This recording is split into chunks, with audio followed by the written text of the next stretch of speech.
आप तमाम अध्यात्म प्रेमी के चरणों में मेरा सहर्ष नमन स्वीकार हो।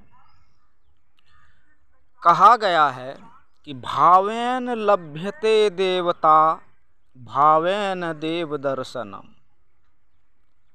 तो हमको आपको यह शब्द याद रखना होगा कि भाव से ही देवता लभ्य हैं और भाव के भूमि पर ही रिश्ते नाते कायम रहते हैं।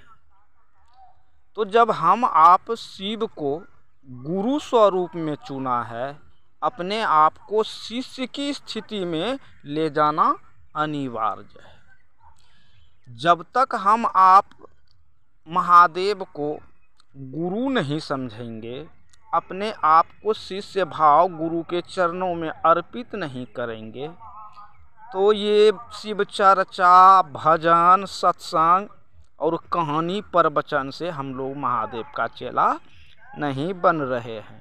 क्योंकि साहब ने कहा, उसने बड़ा सुंदर सा शिव शिष्यों के लिए एक ग्रंथ लिखा, आओ चलें शिव की ओर। उसमें स्पष्ट सब कुछ लिखा है। और शिव को जानने के लिए तो पहले हमको आपको साहब को जानना और पहचानना होगा।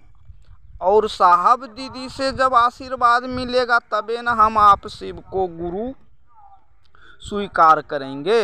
अन्यथा तो दुनिया में शिव गुरु थे ही, एक वाली उनके शिष्य हुए भी, लेकिन किसी ने कुछ लोगों को नहीं कहा।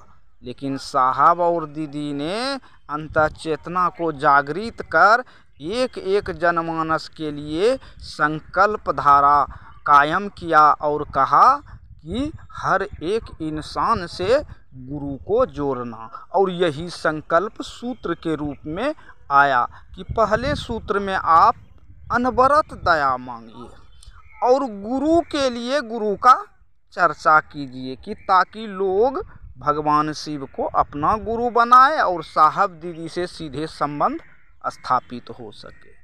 और तीसरे सूत्र में कहा कि चिरकाल का प्राण मंत्र जो नमः शिवाय मिला है, इसी नमः शिवाय से हम आप अपने गुरु को प्रणाम निवेदित कराएं। ये जाप करेंगे, ध्यान करेंगे। साहब इन सब चीज़ों को विखंड किया। ठीक है, चलिए हम लोग शिष्य बने और बनने का कोशिश करें।